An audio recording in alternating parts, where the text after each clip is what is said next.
Assalamualaikum warahmatullahi wabarakatuh. Perkenalkan, nama saya Nurholisa, NIM 2311079 dari jurusan Hukum Keluarga Islam semester 3. Baik, saya akan mempresentasikan mata kuliah Fikih Munakahat yang membahas tentang syarat-syarat pernikahan. Syarat-syarat pernikahan yaitu sesuatu yang harus ada dalam suatu perbuatan tetapi tidak termasuk ke dalam bagian perbuatan tersebut. Teman-teman, syarat pernikahan terbagi menjadi 4. Yang pertama, surutul sihah, surutul inaiqad, dan surutul nafadi, dan yang keempat, surutul luzum. Yang pertama, surutul inaiqad. Surutul inaiqad yaitu syarat yang harus dipenuhi dalam suatu akad. Apabila tidak dipenuhi, maka pernikahannya tidak sah atau akadnya batal. Syarat inaiqad terbagi menjadi 3 bagian. Yang pertama, syarat bagi 2 orang yang berakad. Yang kedua, syarat bagi perempuan. Dan yang ketiga, syarat syigat akad.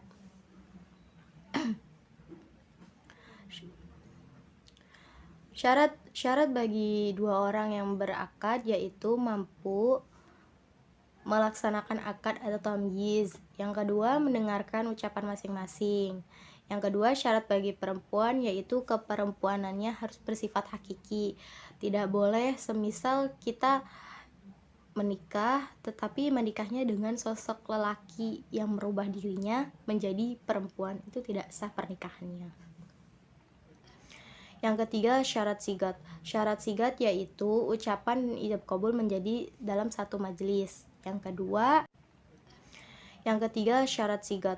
Syarat sigat yaitu ucapan ijab qabul menjadi dalam satu majelis. Yang kedua, keleluasaan antara ijab dan qabul dalam ucapan maupun maksudnya. Dalam syarat sigat akad, ucapan yang tuntas atau tidak boleh digantungkan. Contohnya, semisal kita akan mengucapkan akad tetapi kita bertele-tele, itu tidak boleh karena hukumnya akan menjadi tidak sah atau pernikahan akan batal. Yang kedua, surutus sihah. Surutus sihah yaitu syarat sahnya nikah sebagai akibat hukum dari terjadinya akad. Apabila tidak dipenuhi salah satu syaratnya, maka pernikahan tidak sah. Syaratnya terbagi menjadi 8, yaitu perempuan yang dinikahkan bukan perempuan yang haram, yang dinikahi dengan keharaman yang berjangka waktu atau mu'akkaf. Yang kedua, sikad akad yang digunakan berlaku selama tidak mengandung batasan waktu. Yang ketiga, adanya saksi. Pernikahan diharuskan ada saksi. Jika tidak ada saksi, maka tidak ada pernikahan atau pernikahannya tidak sah. Yang keempat, adanya keleluasaan dan kerelaan memilih ikhtiar dari kedua belah pihak. Yang kelima, suami istri yang jelas. Yang keenam, suami istri atau wali tidak sedang melaksanakan ihram dan haji. Yang ketujuh, adanya mahar atau malikiyah. Yang kedelapan, suami istri tidak sedang mengalami sakit parah atau kritis. Yang ketiga, surutun nafadi. Surutun nafadi yaitu syarat yang perlu dilengkapi setelah syarat akad dan syarat syah, dan mempengaruhi jalannya suatu akad. Apabila salah satu tidak dipenuhi, maka menurut Hanafiyah dan Malikiyah nikahnya ditunda atau mauquf. Syarat nafadi terbagi menjadi 4 bagian, yaitu suami dan istri mampu bertindak secara hukum, yaitu berakal, baligh, dan merdeka. Yang kedua, suaminya harus sudah dewasa. Suaminya yang harus sudah dewasa atau rasyid yaitu seseorang yang sudah matang entah dari fisik ataupun dari segi dia mampu untuk menikah.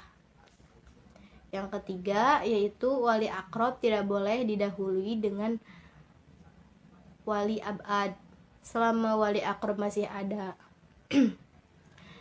Yang keempat, apabila menggunakan wakil, maka wakil tidak boleh bertentangan.